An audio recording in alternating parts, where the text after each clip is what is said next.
What's going on, lads and lassies? It's Ocean from the South Stand, back again with another video as Sunderland head to London yet again to go and take on Chelsea in what's sure to be a brilliant game, and I think one that really is quite an opportunity for Sunderland to prove a lot of people wrong, in the sense that we've only picked up points because we've not played anyone yet.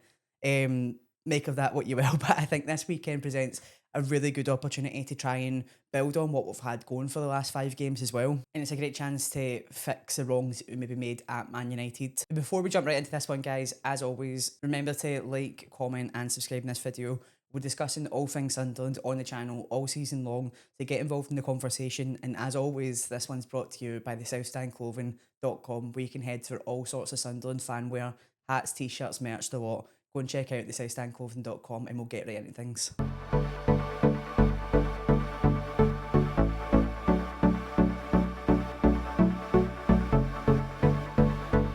So let's start off with the latest news that came out last night after Regis Lebrie's press conference. So I'd actually wrote all my notes for this game before last night and then held off to hear the press conference, just because although it hasn't been spoken about much online this week, we've seen that Noah Siddiqui came off with some ice on his ankle last week after an ankle knock. We knew that Omar Alderete had a possible strain. That turned out to be fine for the game last weekend, but Regis Lebris announced in his press conference last night that Omar Alderete will be missing this weekend's fixture due to concussion procedures. I think that massively impacts Sunderland, because since he came into this starting lineup, it's been really hard to make an argument that he should ever be out of it. Luckily for us, however, Ronaldo is making his return this weekend from suspension. It feels like forever ago since he kicked Matty Cash and got suspended for it, but he is back this weekend. And I think as well, for many of us online, we've had a huge discussion before this game whether it's finally time to try the 3 at the back / 5 at the back. But I think this injury to Omar Alderete, well, injury, I think this concussion head knock for Omar really does change things in that. And we'll get into a little bit more of my thoughts as we go on with this video anyway. But let's have a little look at the context coming into this game. So Sunderland in the last 5 have won 2, drawn 2, and only lost 1, with that game being to Manchester United. And I think as well, with that game against Manchester United, we've spoken about it on the channel before. There was lots to learn from that game. Yes, it's a loss. We've had 2 losses all season though, and I think we've taken a real chance to learn from that Man United game and make sure we don't repeat the same mistakes coming into this game against Chelsea. Chelsea, on the other hand, have almost an exact record: 2 wins, 1 draw, and 2 losses. We actually both come into this game on 14 points each, and I don't remember the last time that we went into a game against Chelsea that wasn't the first game of the season and we were actually level on points to them. So I think that's a crazy start for Sunderland to be heading into this weekend on the same fixture, on the same points as them anyway. Not only that, we've actually got a better defensive record than Chelsea as well. Sunderland are second in the league for goals conceded, and by second in the league, I mean that we've conceded the second fewest goals, only behind Arsenal. And we've all spoke about how amazing that Arsenal team have been this season, so should really put you into perspective how good this Sunderland team have been so far at being hard to beat. I think there's also some more notable things to talk about in terms of the context coming into this game. Chelsea have actually had a red card in 3 out of the last 5 games and are pretty far up the top in terms of disciplinary record this year. They seem to be running into all sorts of trouble, and even when they're not getting a red card, it's discipline that's causing the other team to be able to take set pieces. That'll play right into Sunderland's hands if Chelsea cannot keep their discipline under check. And unlike Sunderland, they've actually not been unbeatable at home either, already losing 1 game and drawing another. And I think when you look at the last 5 Chelsea fixtures, because there's been so many red cards, the one that really intrigues me, to be honest, is the one against Brentford, where they actually ended up drawing 2 each after having a 2-goal lead in that game. So I don't know, I come into this Chelsea game at the weekend understanding fully how much attacking talent they've got all over the field, like real star quality across the field. But defensively and disciplinary wise, I think there's something to be got at there, considering the fact that they've conceded 9 goals in the last 5 games. Only 1 in the last 2, mind you. This is all just Premier League, might I add. Of course, Chelsea were absolutely flying in the Champions League this week, beating Ajax 5-1 after Ajax got an early red card. So yeah, I think the Chelsea games have been really hard to call recently because, one, the starting lineup seems to be changing every single week due to injuries and suspension.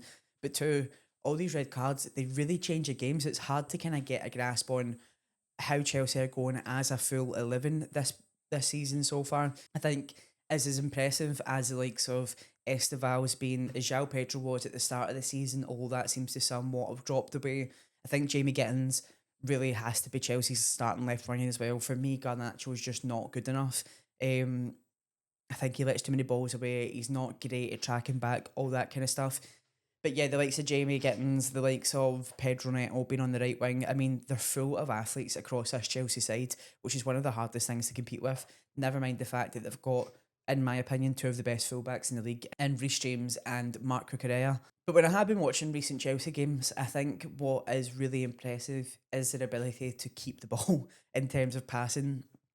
Chelsea have been fantastic so far, playing through the middle of the park. I mean, we come up against many teams so far this season that like to go long and direct, like Sunderland do, and that's really allowed us a lot of opportunities. But Chelsea are more than happy to play through the middle of the park. So this weekend's going to be a case of our defensive structure off the ball has to be impeccable, and we have to really be tight and compact in that centre of the park, because Chelsea's main star power for me comes from the centre of the park and the likes of Caicedo, who has just been unbelievable this season so far.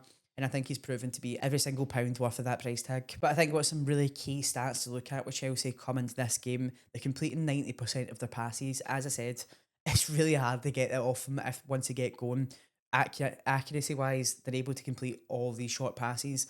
But I think one key point is they're actually only completing 61.5% of the long balls, which seems like a little bit of a pointless fact until you realise how good Sunderland have been at winning that second ball. So when the chance comes that Chelsea are going direct and are going for the long ball, Sunderland have every chance to compete for that. I mean, only winning 48.6% of their ground duels, and they're only winning 52.8% of their aerial duels as well. So they're leaving a lot on the table there for Sunderland to compete with, considering how physical a lot of this Sunderland team can be, in particular the backline and the midfield. I think we probably leave a little bit to be we leave a little bit to be desired in terms of our wingers and our striker in that aspect. But in terms of the lads across the rest of the pitch, Sunderland are physical enough to compete in this game. And as I said, I think when it comes to Chelsea, after watching them so far this season, of course, you've got the likes of Esteval, who in the last few games has really started to shine. And I think Chelsea would be stupid not to have him starting, especially just in behind the likes of a Mark Guiu, because Mark Guiu or João Pedro, to be honest with you, Mark Guiu's had a cracking last couple of games, and I think he really has helped Chelsea creatively. So if it was me, you'd probably be putting Mark Guiu up there, but as a Sunderland fan, we all know what that means. It's got a Mark Guiu goal written all over it. Considering the fact he was here for about 36 hours and then went back down to Chelsea, it's just got it written all over it that he's going to score. But on the other hand, as much as I'm speaking about how much attacking quality Chelsea have, and I really do believe that, I do think some of their score lines have flattered them this week. Because if you've just seen the fact that Chelsea beat Ajax 5-1 during the week, and then they beat Forest 3-0 at the weekend, you'd assume that they're really, really firing on all cylinders. But realistically, that game against Forest, I think the 3-0 flattered Chelsea. I really do think it flattered Chelsea. And then when you look at the Ajax game, fair play to Chelsea, they've literally rotated half their squad and still won 5-1. But Ajax were bad enough this season, never mind getting a red card. And I just think it goes to show the sheer quality difference between the Premier League and other divisions around Europe. Moving on to Sunderland though, and my thoughts and feelings about our team so far this season. For anyone who's been watching me, and pretty much anyone who's been watching Sunderland with a set of working eyeballs, will see that back four, or just our defensive group and the goalkeeper in general, have just been fantastic this season. And I can't keep talking about it enough. We're talking about a Sunderland team that's conceded the second fewest goals in the league so far, behind only Arsenal. Arsenal have conceded 3 goals all Premier League season. Sunderland have conceded 6. And it's just impressing me every single week. Last week, when I seen that back four lineup, for anyone who has been watching, they'll know that it's something that I've really wanted to see for a while. I think those four that started the game against Wales are the highest quality backline that we could have put out, even though you're talking about the likes of Trey Hume not being in position. But I think it absolutely paid dividends last week, and it really, really was a key to getting us up and involved, even aiming for goals. But then obviously we come into this week with the likes of Alderete missing and the returning Ronaldo. What does that mean for Sunderland's back four? Do you know what? I think the easiest way to do this is to show you what my predicted Sunderland starting 11 is.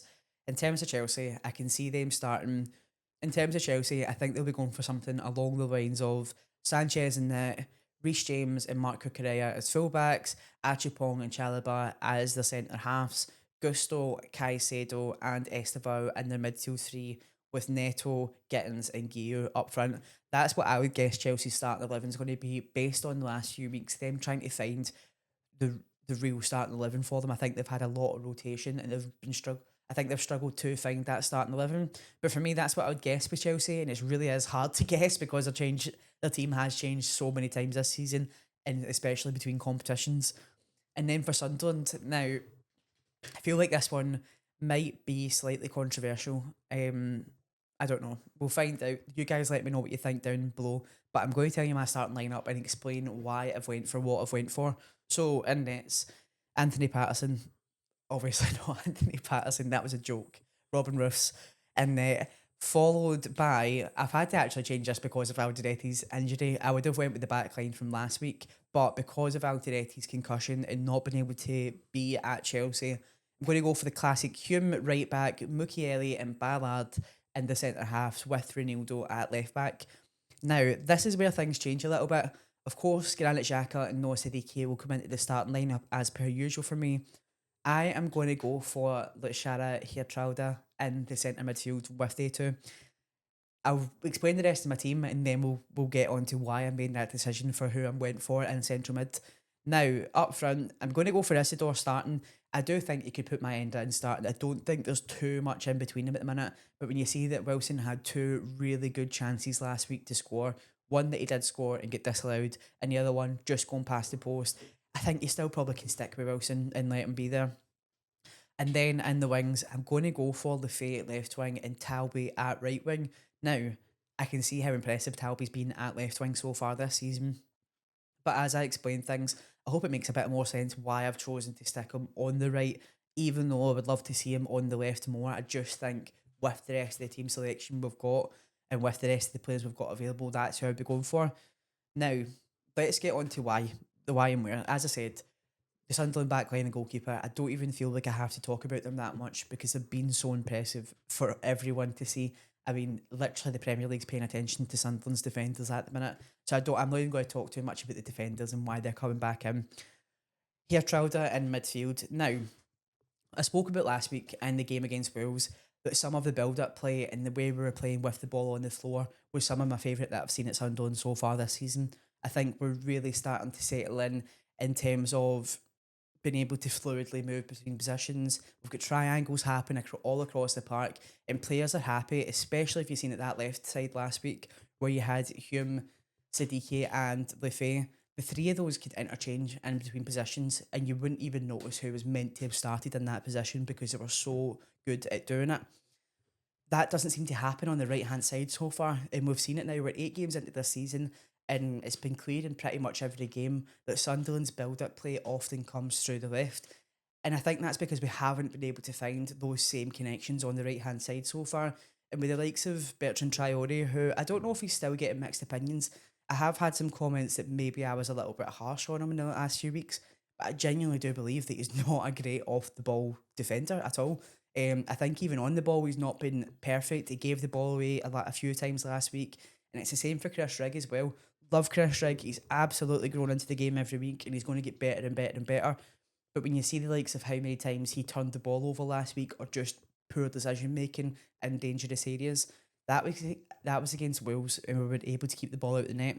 Against the likes of Chelsea, with their sheer quality of player, I don't think we can afford to have that happening. So the reason I went for Hairtrauda in the midfield is I know a lot of people have discussing, a lot of us have spent the last few weeks discussing the possibility of a back five at Sunderland. And I've spoke before about how, one, I don't really see it as been something that Regis Lebris goes for on the off. I think it's always going to be something that Sunderland will try and use as a phase of play. And oftentimes we do have three at the back. I mean, you can go and watch last week, even in the goals we scored, we had three at the back, and in those moments it wasn't, we don't stick in a solid 4-3-3 that no one can ever go forward. It's not like that at all. And I think that for Regis Lebris, I can't see him committing to a five at the back anytime soon. I don't know if that makes sense because I can't see him committing to a five at the back for that reason. I think he uses it as a tactic throughout the game to go to a back three and a back five, but I think he sees how it limits us from the off if we start with a back five and start with a back three and then try and go forward from there. It can be quite tricky. So the reason I've went for Geertruida in midfield is first of all because of what I said about Chris Rigg just then. Love Chrissy. I think he's been phenomenal. He's going to grow into the game. But at 18 years old, I don't think Chelsea's the game for him to be starting, especially away from home. I think it's the kind of thing with Riggy where bed him into this team properly whilst we're at home with the support of our fans and in certain games. Stamford Bridge, I just don't think with the mistakes he's had so far and just with the quality we're at so far, I just don't think we can bring Chrissy in for this game. I won't be surprised if it happens. It's one of them ones where Regis has worked with the lad for a couple of years now. He knows Chrissy and he knows what he can ask of him. But for me, here tried it in midfield. So we're talking about a player who's naturally a right back or a centre back. But he has also played in central midfield for Sunderland the majority of this season so far. And he has had minutes with previous clubs at left back as well. Now, the reason I want to put him in central midfield and not in that back line is just because I think he can slip into that back line if we ever feel we need to drop into a back five. You've got Geertruida who can drop in at right back or drop in the middle in between the centre halves. I would suppose that he'd probably drop in at right back, especially when Mukiele is up and about and just getting active in the opposition's box. I think Geertruida can drop in at right back, absolutely no problem. And when I speak about the fluidity between our players and their positions on the left hand side and how they're able to change so interchangeably in the left hand side, I think Geertruida could be maybe the key to getting us to have that on the right hand side because not only do you have a player who we've seen so far have the ability to dribble through the middle and get into the box for Sunderland and get into some real advanced positions with goal scoring opportunities, but this is a natural defender again who can drop in at right back, cover any of our players that go forward. I think he's like a bit of a Swiss Army knife for Regis Lebris to use in this game. I think he's got the pace as well to go up and down that right hand side if he ever needs to. So yeah, this is something we've not tried this season. He's came on and each game he's came on, he's looked solid, and I just think that's a perfect opportunity to try and get him involved. When Sunderland are defending off the ball, I can see he's dropping into a 4-4-2 with Talby joining Siddiqui, Xhaka, and Geertruida in the second bank of two. But I can also see as if we drop into a back five, no problem. As I said, he can drop in at right back, he can drop in the middle. When we're going forward, he can play as a midfielder and get us into the box. I just don't see how we don't give it a try at this point because Dan Neil hasn't played any significant minutes in the Premier League so far. And Chrissy Rigg, as I said, I just don't think it's Chrissy Rigg's game to come out of this one. It's maybe one we can sub him on later against tired legs. Then I got on to the likes of Talby on the right wing. And look, I just, as much as I want to see him on that left wing, and I think he's been explosive, he gives himself the ability to cut inside or his right foot, I just struggle to leave Talby out of this starting 11, but then having Bertrand Traore instead. I just really struggle. You're looking at the likes of Marco Correa and probably Jamie Gittins on that side against him, both absolute athletes who can run past anyone. If we put Traore on that right hand side, I think we might as well play with a man down because Kukurea and Gittins, as I said, are just such athletes. Even take away their quality on the ball and how good they are as Premier League footballers, I think just the fact that they will blitz past Traore any day of the week. So yeah, I think for me it's got to be Talby on that right hand side. And this is where I think Geertruida really plays into things because if he's on that right hand side supporting the likes of Talby and then Mukiele at the fullback, I think that's three really solidly defensive players. I say solidly, of course Talby's not a defender, he's not going to get a foot on the best of players, but he's an athlete and he's fast and he's quick and he's hard working and he'll get up there. And then you've got Geertruida and Mukiele who are both natural defenders. So yeah, I think that's my what I'm edging at here in terms of this team. I will say something. Is anyone excited for Romain Bundle to come back? I am really looking forward to Romain Bundle coming back. I think as fantastic as our recruitment has been so far this year, the one thing missing, or the main thing missing, is really some decent wingers. Um, Especially on that left hand side.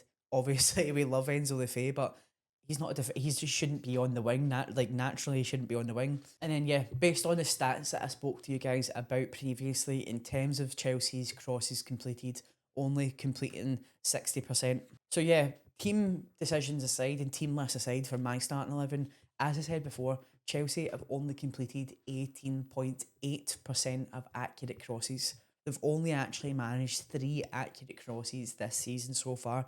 So if we look at Sunderland's previous away games, Man United, as I said, lots to learn from that. Far too open, getting dragged out of positions. Honestly, just not looking like this Sunderland team so far this season. And then we contrast that to how we played against both Forest and Crystal Palace. The main thing Sunderland have to be here is compact. We have to make sure that middle of the field is impossible for Chelsea to get through and force them out onto the wings. Because as we know, 18.8% of accurate crosses, with only winning 50% of your aerial duels anyway, only winning 50% of your aerial duels anyway, if we can make sure that they are forced out wide and they have to cross the ball against our defenders, I think we're halfway there to just keeping the ball out. Keeping the ball out. And for me, that's how I can see Sunderland best trying to defend Chelsea. Now, look, obviously, we look towards a trip at Stamford Bridge as a huge test. It is a huge test. I, as like a commentator on these games, try and find the faults in Chelsea that Sunderland can exploit. But we're finding the exploits of what is an elite team. This is a top five team who should be up and challenging in Champions League spots come the end of the year. World Cup champions, let's face it. And also a team that I think will do well in the Champions League this year as well. So it's a real top competing team with quality all over the park. I mean, as I said, the likes of their fullbacks through to Caicedo in the middle, through to Esteval up top, they've got quality all over the park. And as I said, I talk about these games trying to find the faults in them that we can try and expose as Sunderland. But on the other hand, they have been defensively and disciplinary a little bit vulnerable this season. If this is a Chelsea team from a few years ago, or even had the likes of Levi Colwill still in that defensive line, I feel a bit different about it. But I don't personally have 100% faith in this Chelsea team that they're going to keep a clean sheet every single time they play. I just don't think that's true. And as I said before, they managed to drop points to Brentford after a 2-goal lead as well, which when you're a team like Sunderland, these are the things you have to look towards to go, all right, okay, we've got a chance here. You've conceded 9 goals in the last 5 games. We've not conceded 9 goals in the last 5 games. They've only kept one clean sheet the whole season. We've kept more than that. We come into this game against Chelsea for probably the first time in my life as a Sunderland fan, even on points with Chelsea. We're even on points with Chelsea with a better defensive record. Yes, we should go into this game respecting Chelsea. But I think we need to respect ourselves a little bit as well. And we've heard it all season from opposition fans that we've not played anyone significant yet, and that's where we are. The only person that can prove that wrong, or the only people that can prove that wrong, is Sunderland on Saturday. We're coming into a long period of time with some back to back hard fixtures throughout November, December, January. This is it. It gets tough now. We have played some of the easier teams. So we come into this period of time going, right, okay, what we're going to do, admit defeat and never try and win against any of these teams? Or are we going to go down here, respect their opponent and what they can do, but back ourselves as well? You've got to back yourselves. It's up to Sunderland to prove to the Premier League that this isn't a Sunderland team that can only compete with the bottom teams. I'm not saying this is Sunderland trying to push for any sort of top 10 finish or European places finish. I just think understand who you've been so far and respect yourself.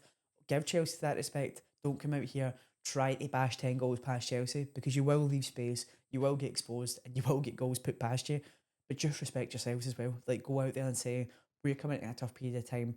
It's up to us to prove to the Premier League that we're here to compete. And I think we are here to compete. We are here to at least give a good game of it every single game. I don't want to see Sunderland show up to a Premier League fixture with the mentality that they can just get rolled over. I know a lot of people see this as a free hit. For me, I don't really see it as a free hit, for example, because I think that just writes off half of our games before we even get there. We might as well just take them. Like, there's no point in playing them, just take the points off of us if we just start calling things free hits. I think you go in and give it a good go. At the very worst, you'll learn a lesson. We're 8 games into a Premier League season, still discovering our team. At the very worst that can happen is we'll learn something that will help us the weeks after. We're not expected to compete with the likes of Chelsea.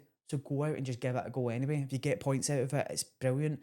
And how amazing would it be for the mentality and for the morale of this team if we can look at this tough fixture list ahead and come out of this one with a win, carrying that win against Chelsea at Stamford Bridge into any game this season would be a massive boost. And I think it'd be a perfect time to try and get points off of a top 5, 6, 7 team, because it's right at the start. If we could walk into any game after that with it in our heads that will we beat Chelsea, that's huge. And I think we need to go in there and respect ourselves enough this weekend to give it a go. Yes, it doesn't really matter if you come out with no points. We're beating the teams we actually have to beat. At the end of the day, we need to be better than three teams in the Premier League. And so far, we've proven ourselves to be better than three teams in the Premier League. But that doesn't mean we shouldn't try and compete with the other teams. So let's go out and give it a go this weekend. At the end of the day, I watched us beat them 3-0 in 2010.